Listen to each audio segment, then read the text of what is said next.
para la gloria del Señor, y como lo he repetido en varias ocasiones, me siento muy privilegiado de estar con ustedes y esperamos que Dios nos hable en esta maravillosa mañana. Le voy a invitar para que vayamos a la palabra del Señor en el libro de Éxodo, capítulo 17. Éxodo, capítulo 17, versículo 8 en adelante. Vamos a tomar ahí la palabra del Señor. Esta mañana tengo el privilegio que me acompañan dos jóvenes de la iglesia, el hermano David y el hermano Alexander. La iglesia ahorita donde yo pastoreo también está en culto, por esa razón no me pudo acompañar mi familia, había una actividad ya programada y por eso nos trajimos a estos muchachos a que salieron un poquito de la calor de la unión y vinieran a lo fresco acá, ¿verdad? Gloria a Dios. Vamos a leer entonces la palabra del Señor en el libro de Éxodo, capítulo 17, versículo 8 en adelante, para la honra del Padre, del Hijo y del Espíritu Santo. Entonces vino Amalec y peleó contra Israel en Refidim. Y dijo Moisés a Josué: escógenos varones y sal a pelear contra Amalec. Mañana yo estaré sobre la cumbre del collado y la vara de Dios en mi mano. E hizo Josué como le dijo Moisés, peleando contra Amalec, y Moisés y Aarón y Hur subieron a la cumbre del collado. Y sucedía que cuando alzaba Moisés su mano, Israel prevalecía, mas cuando él bajaba su mano, prevalecía Amalec. Y las manos de Moisés se cansaban, por lo que tomaron una piedra y la pusieron debajo de él, y se sentó sobre ella. Y Aarón y Hur sostenían sus manos, el uno de un lado y el otro de otro. Así hubo en sus manos firmeza hasta que se puso el sol. Y Josué deshizo a Amalec y a su pueblo a filo de espada. Y Jehová dijo a Moisés: escribe esto para memoria en un libro, y di a Josué que raeré del todo la memoria de Amalec de debajo del cielo. Ya habíamos orado, hermanos, pueden tomar su asiento en esta maravillosa mañana. Vamos a meditar bajo el tema las manos del pastor.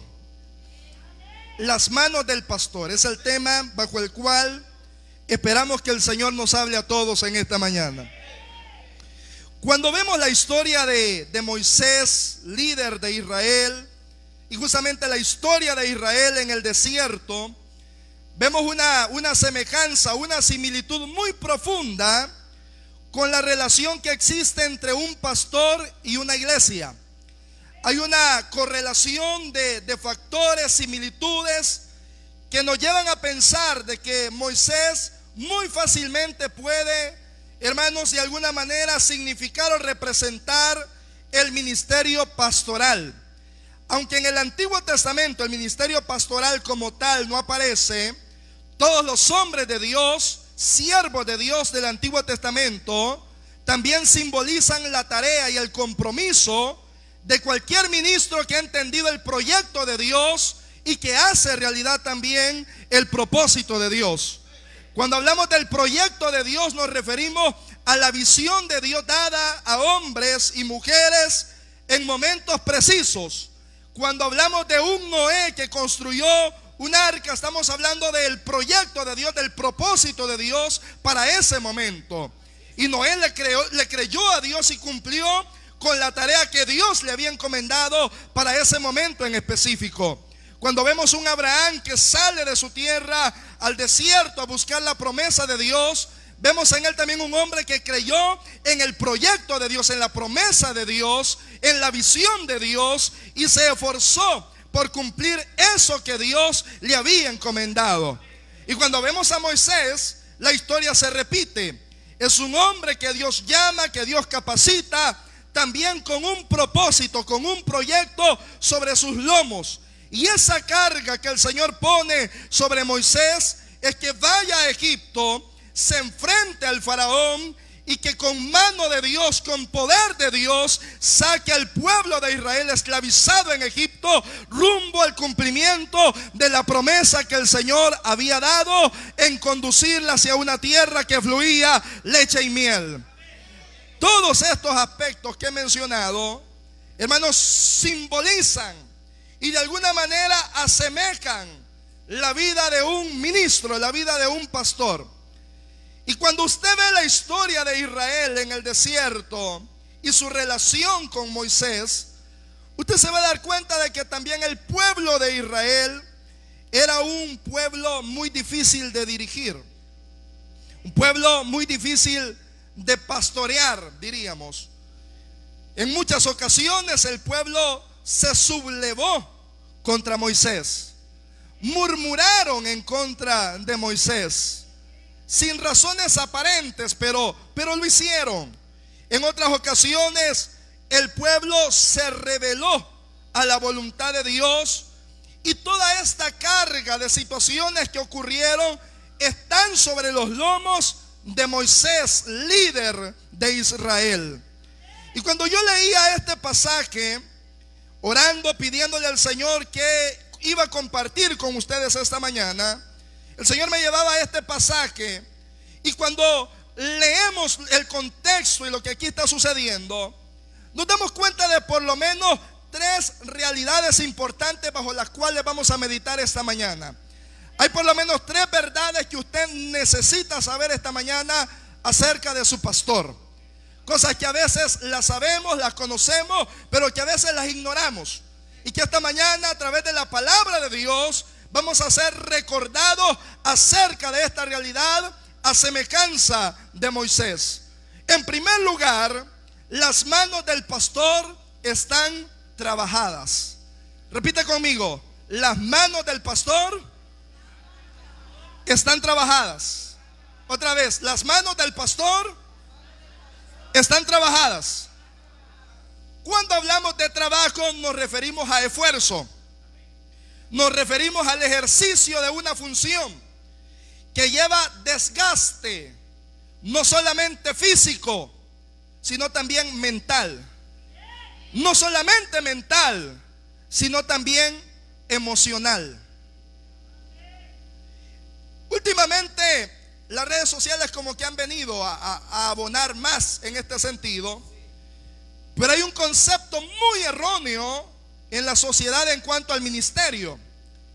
Y tristemente muchas veces las personas que son bendecidas a través del ministerio pastoral también tienen un ideal erróneo y piensan que el pastor no trabaja, o que el ministerio pastoral no es un trabajo. Oh, se fueron los amenes, hermano. Las personas creen de que el pastorear no es un trabajo, pero realmente, a la luz de la palabra, si nos vamos al Nuevo Testamento, la Biblia nos enseña que el ejercicio del ministerio es un trabajo. Si un docente, si un catedrático universitario se prepara horas para ir a dar una clase de 45 minutos, está trabajando, y nadie niega que está trabajando. Pero si el pastor se prepara por horas, no solo de forma académica, no solamente leyendo la escritura, sino también doblando rodillas, orando para que Dios envíe palabra al pueblo, aleluya, muchas veces eso no lo vemos como un trabajo, pero eso es trabajo, hermano. Si el pastor está leyendo, estudiando la Biblia, doblando rodillas, Señor, habla a la iglesia, ¿por qué no estaría trabajando? Si también está quemando neuronas, si también se está esforzando, indagando, aprendiendo, porque el ministerio es así, Pastor Douglas, uno nunca deja de aprender. Yo apenas tengo 6 años en el ministerio pastoral, pero tengo la bendición de ser hijo de un pastor, como lo mencioné al principio, y yo soy testigo de ese estrés, podría decir, de la preocupación que hay cuando ya se va llegando jueves, viernes, y todavía el Señor no ha dado el mensaje para el domingo. Hay una carga ¿Qué voy a hablarle al pueblo? ¿Qué voy a compartir? Y detrás de eso hay desvelo, hay sacrificio, aleluya, hay esfuerzo físico. El ministerio pastoral es un trabajo. Por eso Pablo dice: no pongan bozal al buey que trilla. El obrero, oiga la palabra que usa el apóstol Pablo, el obrero, es decir, el trabajador, el que se esfuerza, el que se desgasta haciendo la obra de Dios, es digno de ser reconocido, es digno de ser admirado, es digno de ser estimado a causa de su obra. Por eso dice Pablo, escribiendo a la iglesia en Tesalónica: os rogamos, hermanos, que reconozcan a los que trabajan entre ustedes y les tengan en alta estima por su trabajo. Moisés había trabajado. Moisés no es que un día está allá en Madián y dijo: bueno, ya me aburrí de estar aquí, voy a ir a Egipto a sacar a los judíos de allá, a los israelitas de allá, y los llevo a la tierra prometida. No, Moisés está tranquilo, pastoreando ovejas. Una mañana cualquiera, cuando de repente él comenzó a ver una zarza que ardía. Amén, iglesia. Y de en medio de la zarza Dios le habló. Usted conoce la historia. Y Moisés no quería. Moisés no quería. Así como yo creo que la mayoría de pastores, cuando fuimos llamados, no queríamos, Pastor Douglas. O sea, yo le digo, yo tuve una lucha tremenda. Yo no quería ceder al ministerio. Y cuando a mí me decía mi padre o cualquier hermano: tú vas a ser pastor, yo le decía: no, yo no quiero ser pastor. ¿Y por qué? Y esa era mi respuesta: porque yo no quiero que mis hijos sufran lo que yo he sufrido como hijo de pastor. Esa era mi respuesta. Yo no quiero que mis hijos pasen por lo que yo pasé siendo un hijo de pastor. Pero cuando Dios lo derriba, hermano, no hay argumento que valga. Cuando Dios pone la mirada en alguien para que cumpla su tarea, para que, como lo dije al inicio, se una al proyecto de Dios, no hay nada que eso lo pueda derribar. Y usted ve de que Moisés no lo buscó. No, Moisés está pastoreando ovejas, pero de allá el Señor lo sacó y lo trajo para una tarea específica: ir y liberar al pueblo. Pero eso conllevó sacrificio para Moisés. Eso llevó afrenta para Moisés. Eso llevó desgaste para Moisés. Luego tiene que sacar al pueblo, y el pueblo que acaba de ser liberado apenas van llegando al Mar Rojo y ya están quejándose. Ya quieren regresarse, gloria al Señor. Nadie está valorando y reconociendo el trabajo de un hombre que expuso su propia vida para que millones de personas fueran liberadas del yugo de esclavitud en Egipto. Hermano, quizás usted no lo sepa, no lo reconozca, pero el pastor muchas veces por la madrugada, a medianoche, está ahí doblando rodillas, derramando lágrimas para que el Señor le ayude en su batalla, para que el Señor lo ayude en el problema que está enfrentando, para que el Señor bendiga a su familia, para que el Señor resuelva sus problemas. Y todavía después usted viene, no, dice: qué galán ser pastor, los pastores no trabajan. Aleluya. Óigame, hay personas que dicen así: yo quisiera ser pastor. Qué galán, dice, ser pastor, porque solo lo ve con corbata acá al frente. Pero usted no conoce las luchas y el sufrimiento que hay detrás de todo eso. Y cuando vemos a Moisés, y yo veo a Moisés a medida va pasando la historia, leer la historia de Éxodo, sobre todo, de Números, de Deuteronomio, cada vez vemos a un hombre más cansado. Al ver a Moisés, yo siempre veo un líder cada vez más agotado, más cansado, más sufrido. Amén.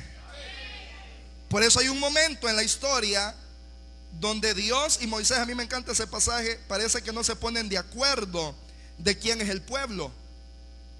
Porque Moisés le dice al Señor: cuando tú me llamaste para sacar a tu pueblo, y le dice al Señor: no es tu pueblo, no es mi pueblo, le dice el Señor a Moisés, es tu pueblo. Y le dice a Moisés: no, Señor, ya se te olvidó que fuiste tú el que me llamaste. Es tu pueblo. O sea, imagínense, nadie quería hacerse cargo de ese pueblo, ni Dios, por las situaciones que estaba enfrentando, por cómo era el pueblo. Pero lo que hay ahí es trabajo, sufrimiento. Usted se da cuenta, yo no sé cuántos años el pastor Douglas tiene de estar pastoreando acá, pero por lo que se ve son muchos años. Se nota cuando hay trabajo, cuando hay esfuerzo en el orden de la iglesia, en el desarrollo del trabajo de la iglesia, en la formación de líderes, que es una tarea terrible, pastor.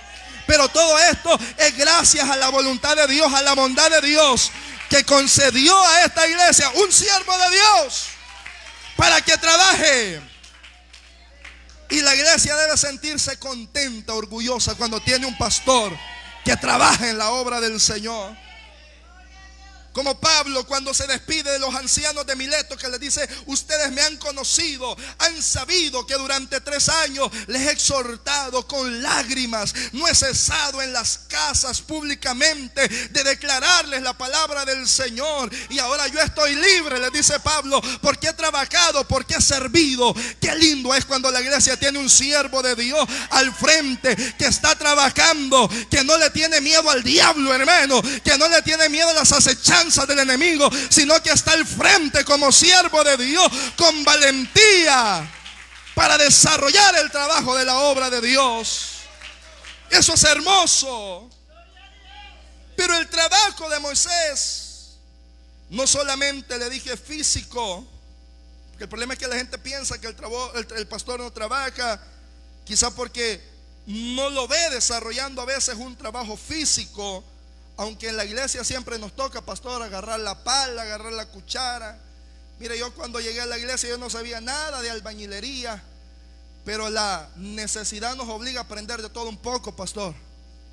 Toca aprender un poquito de mecánica, porque si arruinó el transporte de la iglesia, pues hay que ver qué se hace. Pues no hay fondos para reparar. Si arruinó un micrófono, uno no sabe nada de electrónica, pero uno comienza a ver cómo lo arregla. Todos pasamos por eso.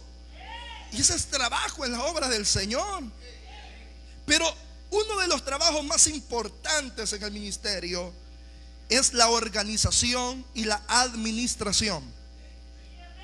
Administrar es poner cada cosa, cada persona, cada líder en su lugar, en una posición específica. Es administrar correctamente los recursos de la iglesia. Eso es administrar. O sea, las empresas, usted sabe, contratan a un gerente que se encargue de la administración. Una persona que ha estudiado administración de empresas para que administre el negocio, para que administre la empresa. El pastor administra, pero no trabaja para algunos. Aconseja. Usted ve, fíjense que mi esposa es psicóloga. Y mi esposa, yo le digo: ¿cuánto cobras tú por una consulta, verdad? Que básicamente lo que hace un psicólogo es aconsejar. O sea, no es que un psicólogo no receta medicamentos, sino que lo que hace es que la persona en sí misma encuentre soluciones para el problema que está atravesando, o sea, en sí misma. Entonces, ¿cuánto cuesta una terapia? Le digo: psicológica. Me dice ella: bueno, depende, pero entre 25, 30, 35 dólares. Y yo empecé a hacer cuentas mentalmente, ¿verdad? ¿A cuántas personas uno aconseja, pastor? Aleluya. De gratis. Y encima usted le da el consejo, y al salir de la puerta hacen exactamente lo contrario. Exactamente lo contrario del consejo que brindó. Oiga, qué silencio, hermano. Exactamente todo lo contrario. Pero eso para nosotros no es un trabajo. Claro que sí es un trabajo. Y en el pasaje que hemos leído vemos una amenaza, vemos una batalla, una guerra que se viene. Y Moisés, como líder del pueblo, permítame verlo así, como pastor de este rebaño, Moisés tiene claro qué es lo que se debe hacer. Moisés no dijo: ahí vean ustedes qué hacen. Vean ustedes cómo se las arreglan. No, Moisés dijo: yo sé qué es lo que debemos hacer. Diga conmigo: visión. Esa es la visión que el hombre de Dios tiene, que el siervo de Dios, que el pastor tiene. Dios a él le muestra cuál es la dirección que la iglesia debe tomar, hacia dónde la iglesia va. Yo siempre he creído que el pastor dentro de la iglesia, si me lo permite ver así, va adelantado en tiempo que la iglesia. Uno siempre está viendo a la iglesia dentro de 5 o 10 años, pastor. Uno va hacia adelante, va proyectándose. Hay sueños, anhelos, visión, proyectos a corto, mediano y largo plazo, pero todo pensando en el avance y crecimiento de la obra de Dios. Amén. Si es para él, déselo fuerte. Y Moisés lo tiene claro. Dice: ok, aquí lo que vamos a hacer es que nos vamos a organizar. Y le dice: tú, Josué, te vas al frente de batalla. Y me gusta la palabra que usa. Si no ha cerrado su Biblia, en el versículo 9, no dice escoge, no dice escógenos. Hay una diferencia, ¿verdad? Escógenos. Está diciendo Moisés: estos hombres que van a ir a pelear van en representación de todos. Escógenos. Escógenos. Es decir, la decisión que tú tomarás de escoger varones, y los varones que van a ir, ellos van a hacer una tarea que es de beneficio para todos. La unidad de la iglesia. Y le dice: tú vas a pelear contra Amalek y yo voy a estar allá. Pero quiero que note esto. Moisés dice: yo solo, yo voy para el monte y voy con la vara de Dios en mi mano. Voy con la vara, voy a estar solo en la montaña, y desde allá voy a contemplar la batalla. Allá voy a estar intercediendo, allá voy a estar orando para que el Señor dé la victoria a su pueblo. O sea, eso pasa muchas veces. La iglesia está organizada, haciendo diferentes trabajos, y tal vez visiblemente usted lo ve al pastor, pero el pastor está doblando rodillas allá para que la obra de Dios avance, crezca, hayan resultados poderosos en lo que se hará. Entonces, cuando usted ve esto, ve administración y organización.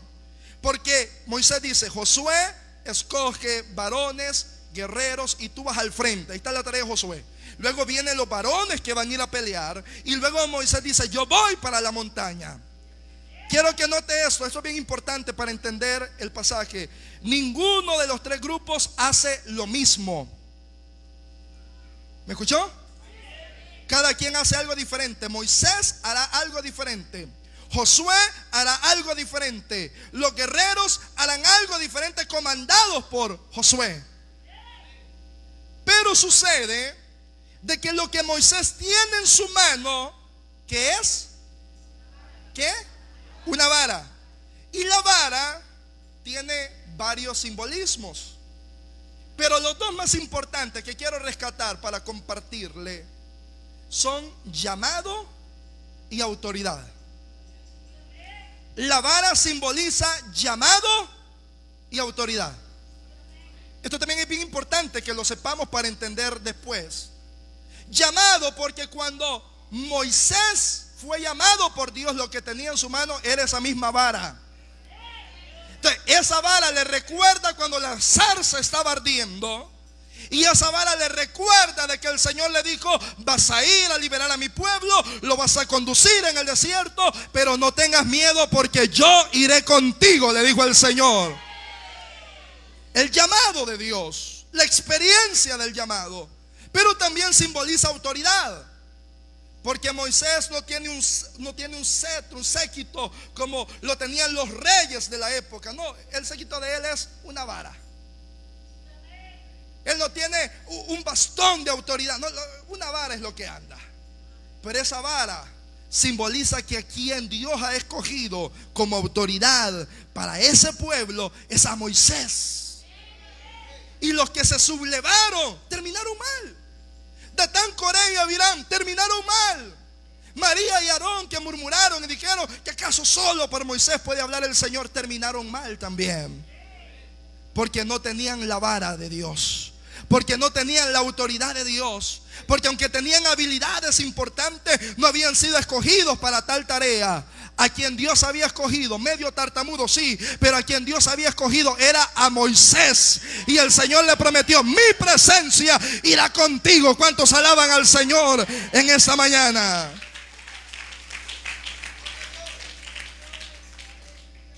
Entonces hay un trabajo ahí, un desgaste de tantas maneras. Y lo segundo de lo que quiero hablarle es que las manos del pastor están cansadas. Diga conmigo: las manos del pastor están cansadas.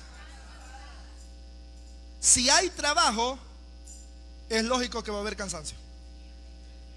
El único que no se cansa es el haragán, o se cansa de no hacer nada también, ¿verdad? Pero el que trabaja es normal que se canse. Mi padre tiene ya cerca de 40 años de pastorear. ¿Cuántos tiene usted, Pastor Douglas? 33 años. Oiga, hermano, más de mi edad. Tengo apenas 31 años. O sea, el pastor tiene más de mi edad en el ministerio. ¿Usted cree que 33 años de ministerio no traen desgaste? ¿No traen cansancio? ¿Hay alguien aquí que haya conocido al pastor Douglas en sus primeros años de ministerio? Levante su mano. ¿Hay alguien? Ustedes probablemente han notado ese desgaste que en el tiempo, ese cansancio que en el tiempo se va viendo. Eso es normal, porque este cuerpo se cansa. Y por dentro, a veces el espíritu está más ferviente que el de cualquier joven, pero la fuerza física, aunque no querramos reconocerlo, ya no es la misma. Hace 33 años el pastor Douglas probablemente aguantaba de corrido meterle vigilia, velación, otra campaña, otra vigilia, como si nada, hermano. Pero ya ahora usted ve que quizás cuando se viene esta acumulación de actividades, de repente usted no lo ve. Y usted dice: ¿por qué el pastor no está aquí con nosotros? Porque está cansado. Usted a veces viene los 15 días y nadie le dice nada. Ay, perdón, hermano, lo dije.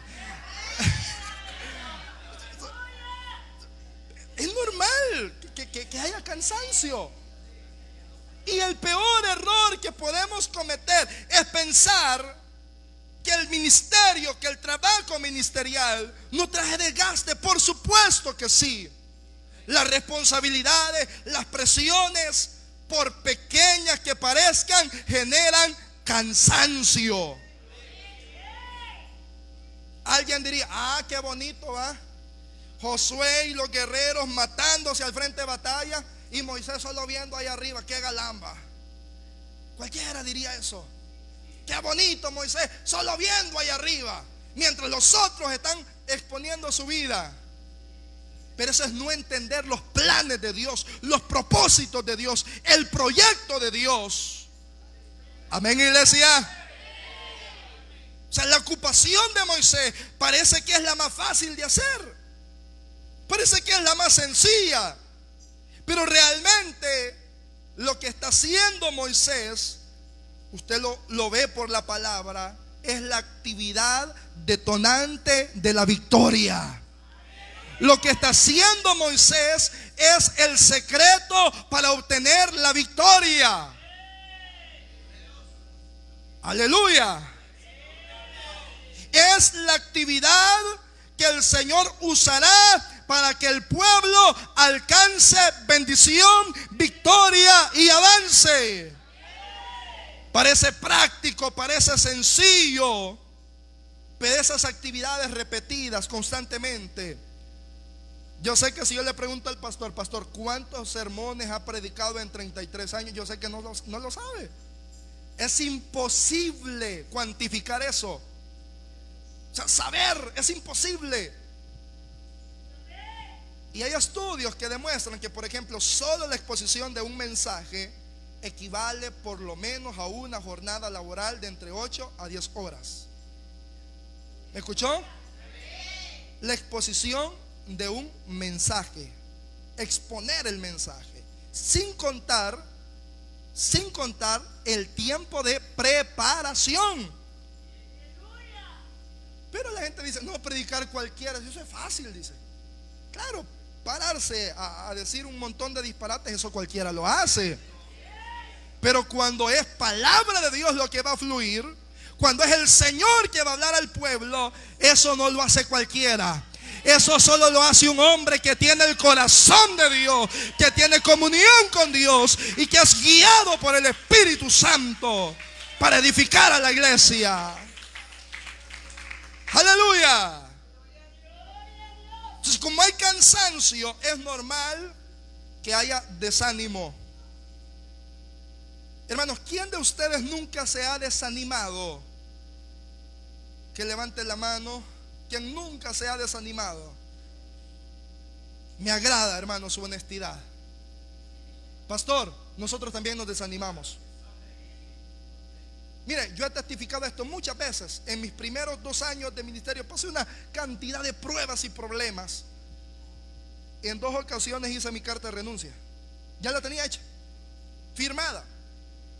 Y en una ocasión, a través de un predicador, en una campaña que andábamos nosotros solamente de visita, el predicador dijo: cuando venía de camino yo traía un mensaje, pero el Señor me ha dicho que predique acá, así que aquí voy a predicar. No sé para quién el Señor envía este mensaje, pero desde que el pastor comenzó a predicar, yo no paré de llorar. Pasé llorando todo el tiempo que el pastor estuvo predicando, y llorando y llorando y llorando y llorando y llorando. Y el pastor habló de Jeremías. Cuando Jeremías dijo: dije en mi corazón, ya no más hablaré palabra de Jehová, porque siempre que lo hago me es por burla, me es por escarnio, me es por afrenta, me es por sufrimientos. Y dije, me voy a olvidar del Señor y ya no más hablaré de Jehová, no hablaré en su nombre. Pero dice, mientras yo decía esto, dice Jeremías, vino dentro de mí un fuego que me quemaba por dentro, un fuego que no pude soportar. Gloria al Señor. Y dice Jeremías, me seduciste, Señor, me seduciste, no pude sostenerme, no pude resistirme a ese fuego. Y cuando acordé, dice Jeremías, otra vez estaba en la plaza de Jerusalén hablando palabra de Jehová. Ese es el Dios que nos alienta, ese es el Dios que nos sostiene, ese es el Dios que nos anima aún en los momentos de desánimo. Hermano, es normal que el cansancio traiga desánimo. Jeremías se desanimó. Pablo dice, he pasado en 2 Corintios, dice, he pasado este sufrimiento. Y por si fuera poco, escribiendo al pastor Timoteo en su segunda carta, dice, en mi primera defensa todos se fueron, nadie estuvo a mi lado, me dejaron solo. Gloria al Señor. Pero oigan las palabras de Pablo: pero el Señor estuvo a mi lado, pero el Señor estuvo conmigo. Gloria al Señor. Pero el Señor no me dejó solo. Si hoy estamos dando gracias a Dios porque ha concedido pastor a esta iglesia, hermano, 33 años de ministerio, es porque el Señor ha estado al lado de este hombre para sostenerlo, para ayudarlo, para fortalecerlo, para animarlo, aún en los momentos donde nadie más ha estado.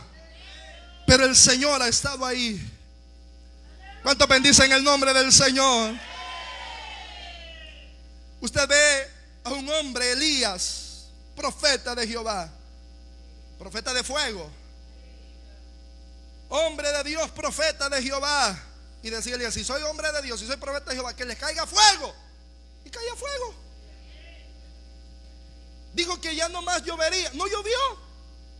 Se enfrentó a los 400 profetas de Baal, a todos. Les cortó la cabeza, lo degolló en el arroyo de Sison. Amén.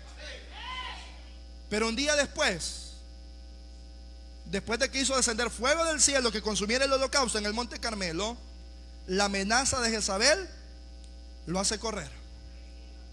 Y Jezabel dijo: mañana, que así me hagan los dioses, y mañana a esta hora no he hecho con Elías Tisbita lo que él le hizo a todos mis profetas.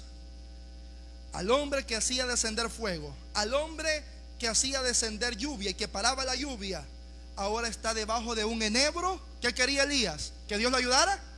No, ¿qué quería? Morirse.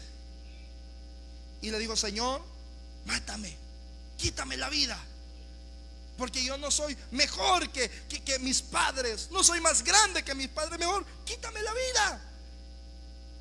Pero qué hermoso es nuestro Dios, hermano, que el Señor solo lo escuchó, no le dijo: eres un arruinado, ¿por qué te comportas así? No, el Señor no respondió nada. Amén. Y a mí me gusta este pasaje porque esto es algo que a veces no le tomamos tanta importancia. Pero ahí hay un detalle bien interesante. Cuando Elías estuvo en el arroyo de Querit durante la sequía, ¿qué mandó el Señor para alimentarlo? Cuervos. Cuervos. Ahora que está desanimado debajo de un enebro, en un charral, ¿qué manda el Señor? Un ángel. No le mandó cuervos el Señor, no, le mandó un ángel. Pero el detalle es este: el Señor es tan lindo que para animar a su siervo muchas veces tiene detalles, y muchas veces usa a cualquiera de ustedes, hermano, a cualquiera, para mostrar ese amor, ese afecto, ese detalle para con su pastor. Porque cuando pasa esto, usted se ha puesto a pensar: ¿qué fue lo que le llevó el ángel a Elías? ¿Qué le llevó de comer? Pan y agua. Pero la torta de pan, dice la Biblia, que había sido cocida en ceniza. Aleluya. Pero usted recuerde cuando Elías llegó allá donde la viuda de Sarepta, correcto, y le dijo Elías: hazme una torta primero a mí, después para tu hijo y para ti. ¿Cómo se la pidió Elías? Recuerde, también cocida debajo de ceniza. Esto es como decir, pastor, que alguien le dice: pastor, le voy a dar una tortilla tostadita, por favor, dice el pastor. Tostadita, así. Ay, y le pegué. Ay, bueno, ya ve que es profecía. Entonces, tostadita es el gusto. O sea, no digo Dios: bueno, llévenle eso así como sea, con tal que coma. No. Y yo me imagino a Elías, no lo dice la Biblia, pero yo me lo imagino comiéndose aquella torta de pan llorando, porque era Dios mostrando un detalle para con él. Era mostrando Dios, hermano, ese ánimo, esa fortaleza, esa confirmación, ese respaldo que su siervo necesitaba en ese momento. Y cuando Elías estaba comiendo aquella torta de pan, decía: el Señor me ama, el Señor me está recordando que me ama, que soy útil en su obra. Y las palabras del ángel todavía terminan de confirmar ese detalle para con Elías, porque el ángel le dice: levántate, come, porque largo camino te resta, el trabajo no está hecho todavía, hay mucho por hacer en la obra, levántate, camina. Gloria a Dios. Imagínense qué hermoso lo que pasa ahí. Yo cuento un detalle de esto, de algo que pasó conmigo hace algunos meses. Un día le digo a mi esposa, estábamos muy cargados de trabajo en la iglesia, y le digo a mi esposa: ¿cómo ando ganas de comerme un pan de esos grandes, pero de gallina india? Le digo, ando pero ganas. Y me dice ella: hijo, pero ¿y cómo si estamos tan ocupados ahorita en la... Sí, tenés razón, la otra semana le dije, cuando quede tiempo, pero de verdad que ando ganas de comerme un pan así. Ese domingo ya teníamos el plan de ir a visitar a mis padres a San Miguel.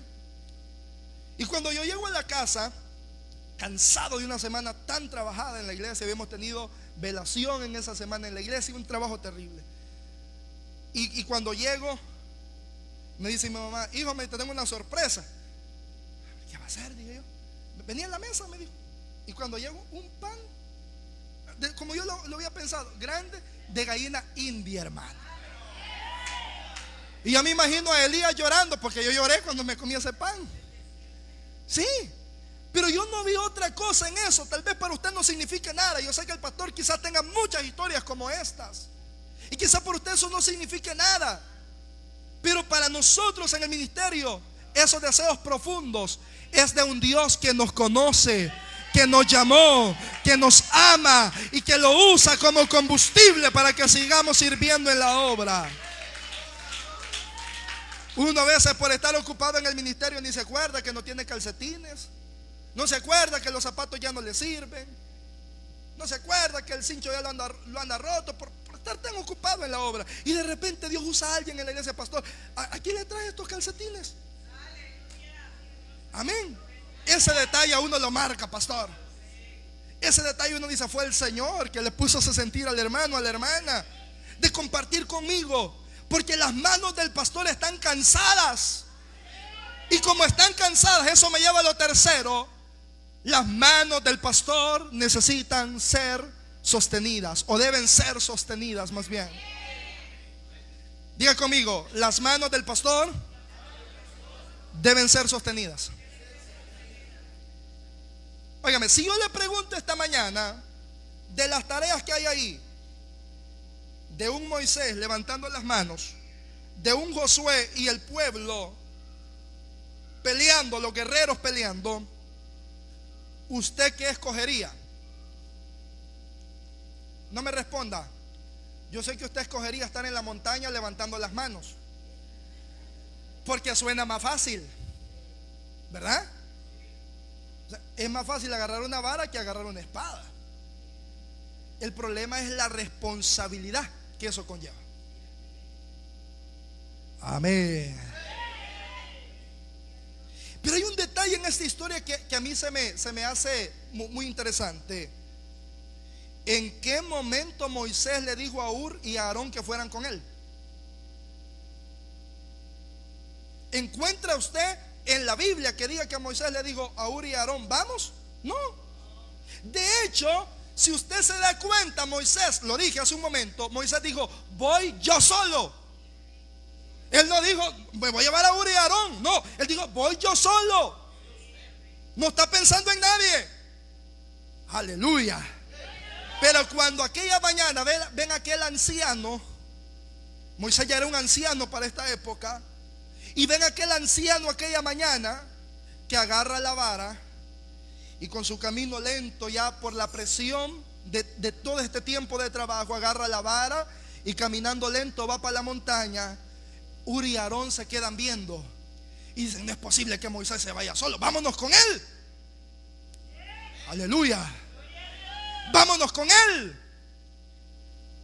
Así como los líderes de la iglesia, que no dejan solo a su pastor, que están con él ahí todo el tiempo, animándolo, ayudándolo.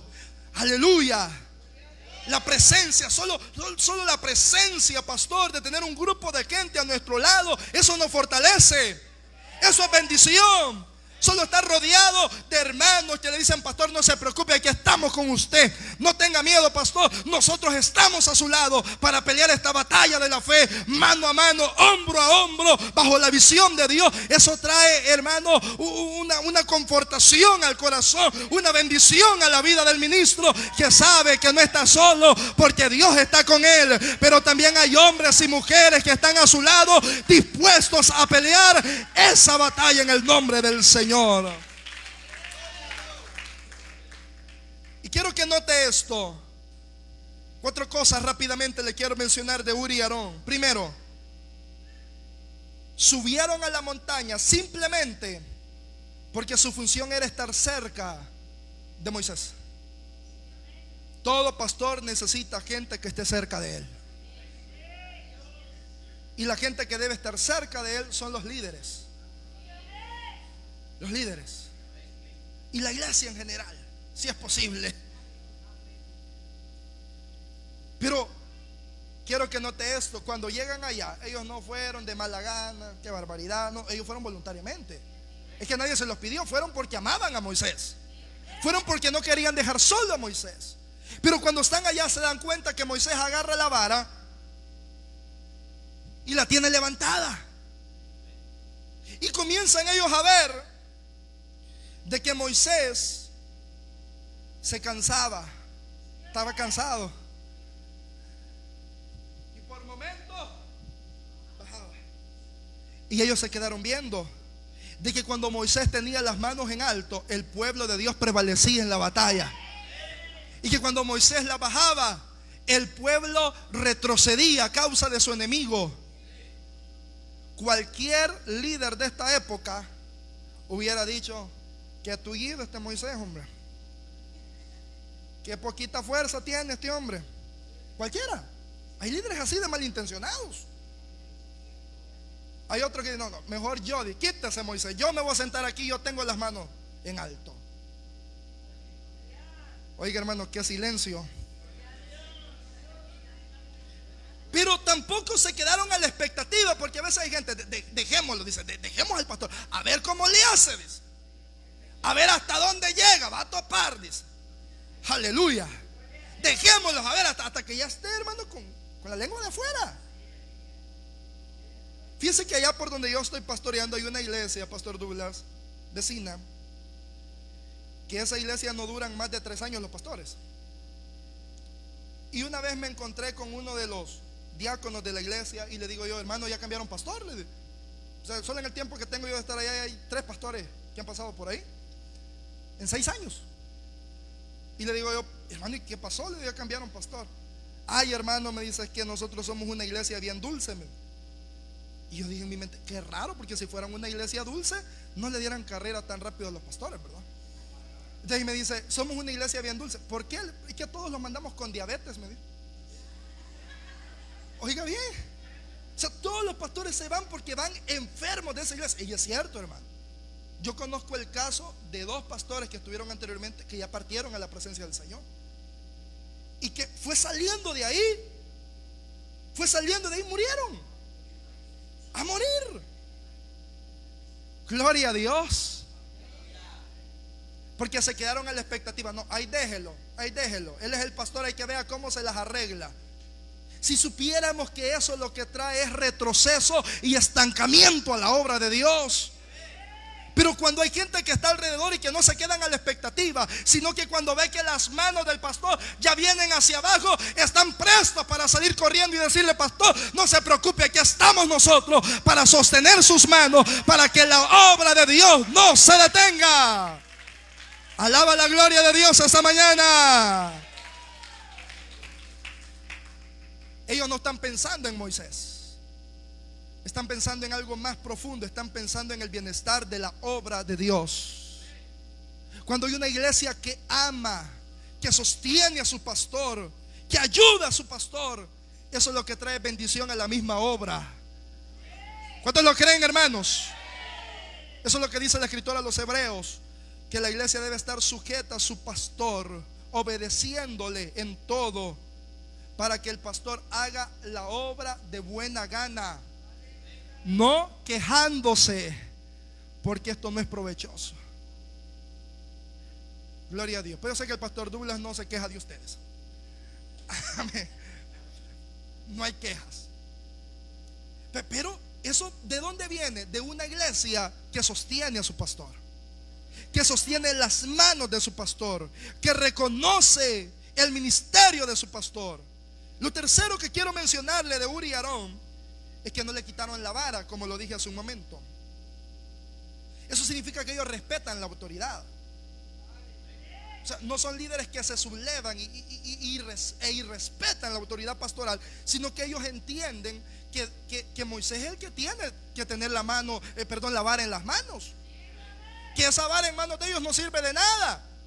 Si hay personas que a veces así han pensado y han dicho: eso de ser pastor es fácil, tomemos un grupo, vámonos para allá, iniciemos una obra, y eso no prospera.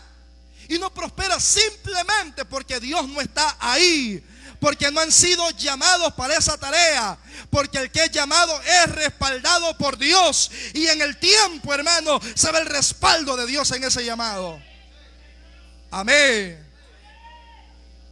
Pero ¿qué pasa? No le quitan la vara, respetan su autoridad, no se sublevan. Pero además, ellos son estratégicos. ¿Qué hacen? No dijeron: van así paradito, Moisés, aquí no. Traigamos una piedra. Oiga la estrategia. pongámosla, que se siente. Está cansado el viejo, que se siente. Que se siente Moisés. Pusieron una piedra, que se siente. Y ahora ellos, vos de aquel lado, yo de este lado. No, no, que yo quiero ir a ese lado. No, no, ¿verdad que no hay pleito ahí de nada? Tú a ese lado, yo a este lado.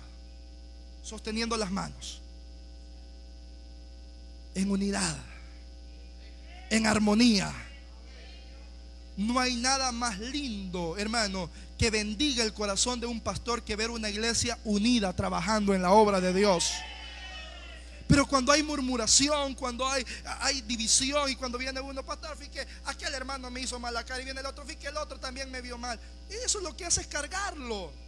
Pero cuando uno ve en la iglesia aquella unidad y ve a los hermanos trabajando unidos, ¿sí o no, pastor? Eso es bendición. Y cuando uno ve a los hermanos en unidad, en armonía, sirviendo a Dios, y es que la palabra no se puede contradecir. Dice la palabra que donde hay unidad, el Salmo 133, ahí envía Jehová bendición y vida eterna. Donde hay unidad, donde hay armonía, donde hay entusiasmo en el trabajo. ¿Cuántos bendicen el nombre del Señor? Ahí no está Moisés, yo soy más importante. No está Aarón, no, Moisés, yo soy tu hermano, yo soy más importante. No. Los dos simplemente están sosteniendo las manos de Moisés. Entonces, las manos del pastor están trabajadas. Las manos del pastor están cansadas. Las manos del pastor deben ser. ¿Cuántos se comprometen en esta mañana a sostener las manos de su pastor? No. ¿Cuántos se comprometen esta mañana a sostener las manos de su pastor? Y usted dirá, ¿cómo yo puedo sostener las manos de mi pastor? Orando por él, comprendiéndolo, mostrando valor. Qué triste es llegar a una iglesia que el pastor ha fallecido y que ahí se oye toda clase de buenos recuerdos, de palabras lindas para aquel pastor que lastimosamente ya no puede escuchar. Hoy en vida usted puede acercarse a su pastor y decirle, pastor, gracias por aquella visita que me fue a hacer al hospital cuando estaba enfermo. Gracias, pastor, por estar conmigo cuando mi hogar parecía que ya se estaba desintegrando. Gracias, pastor, por aconsejar a mis hijos, por ayudarme a aconsejar a mis hijos con tanta bendición. Pastor, gracias por orar por mí. Pastor, gracias por apacentarme y traer el mensaje de bendición. Eso llena el corazón de su pastor de bendición, hermano. Y no lo haga solamente una vez al año. Hágalo siempre. Reconózcalo siempre. Claro, estos espacios tienen ese propósito, que se haga eso. Pero usted no espere que llegue este momento. Lo puede hacer todos los domingos o todos los días. Pastor, un mensaje. ¿Cómo está, pastor? ¿Cómo ha amanecido? ¿Cómo se encuentra? ¿Ya desayunó? ¿Está bien? Usted no se imagina cómo llena el corazón de satisfacción eso. Porque lo normal es que estamos esperando que el pastor nos llame, que el pastor nos escriba. Pero ¿por qué no le damos vuelta a ese asunto y lo mostramos nosotros como una muestra de nuestro cariño, de nuestro afecto y de nuestro reconocimiento? ¿Usted cree que a Moisés se le olvidó lo que Ur y Aarón hicieron ese día? Le aseguro que no. Y yo concluyo esta mañana. Apoyar, sostener las manos del pastor no es solamente un acto de bondad, sino que es una responsabilidad espiritual que todo cristiano tiene. ¿Me escuchó? Es una responsabilidad espiritual. Cuando estamos sosteniendo las manos del pastor, estamos proveyendo firmeza, consolidación al ministerio que Dios le ha dado. Y como resultado de un ministerio pastoral consolidado, tendremos también una iglesia consolidada. Si tenemos un ministerio pastoral saludable, tendremos una iglesia saludable. ¿Cuántos lo creen? Si tenemos un ministerio pastoral bendecido, tendremos una iglesia bendecida.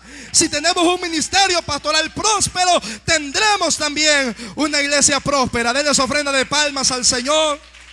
Póngase de pie. Yo quiero hacer una oración en esta maravillosa hora por el pastor Douglas. Permítame, pastor, orar por usted. Y si pueden pasar los oficiales, líderes principales de la iglesia a este lugar y juntos oremos por la vida de este hombre, por este varón de Dios. Yo no tengo duda que el pastor Douglas es un siervo de Dios, y yo espero que usted tampoco tenga duda, porque yo sé que todos ustedes han sido bendecidos por la vida de este hombre. ¿Por qué no extiende su mano hacia este lugar y juntos elevamos una oración? Y los líderes principales de la iglesia, de forma simbólica, sostengan las manos de su pastor y juntos oremos por la vida del pastor Douglas en esta mañana. Padre, en el nombre de Jesús, Dios eterno, te damos gracias en esta mañana. Gracias por la vida del pastor Douglas, Señor. Gracias porque hace 33 años tú te le revelaste a él y lo llamaste, lo tuviste por digno al ponerlo en este santo ministerio. En medio de luchas, Señor, de dificultades, de sufrimientos, de lágrimas. Pero tu siervo, Señor amado, hoy está celebrando una victoria más por tu gracia, por su misericordia. Padre amado, en esta hora queremos pedirte, Señor, que bendigas a tu siervo. Señor amado, yo no sé las luchas, las dificultades, los problemas que tu siervo pueda estar enfrentando. Quizá su corazón esté herido, Señor amado. Quizá la carga parezca pesada, Señor, a través de tantas responsabilidades ministeriales. Pero tú, Señor, que entendiste y sostuviste a tus siervos, te pedimos en esta hora que sostengas también la vida, el ministerio de este hombre, Señor, que ha sido de bendición, Padre amado, para esta iglesia, para el departamento de Morazán, Señor, y por qué no decirlo, para toda la zona oriental. Gracias por la vida de tu siervo, el pastor Douglas. Yo te pido, Señor amado, que le sigas animando, que le sigas proveyendo lo que él necesita, Padre amado, que sigas sosteniendo sus brazos a través de estos hombres, Señor, que hoy de manera simbólica están ahí con él. Que los capacites para que no dejen solo a tu siervo, este liderazgo, esta iglesia linda que hoy, Señor amado, se ha reunido para darte gracias por la vida del pastor Douglas. Iglesia, dele gracias al Señor por la vida de su pastor. Dele gracias al Señor por la vida de este siervo que Dios les ha concedido tener en este lugar. Y pídale al Señor que le dé salud, que le dé fuerza, que le dé ánimo para seguir hacia adelante. Te pedimos, Señor, que le sigas fortaleciendo con tu gracia, que le sigas ayudando, oh Señor eterno, hasta el final de su carrera, sirviendo en tu obra como tú lo has dispuesto. Gracias por su vida, Señor, para la gloria de tu nombre. Amén, Señor, y amén. Demos una ofrenda de palmas al Señor.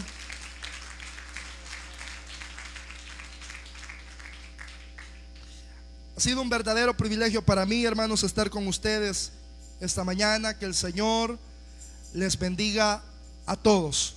Gloria al Señor.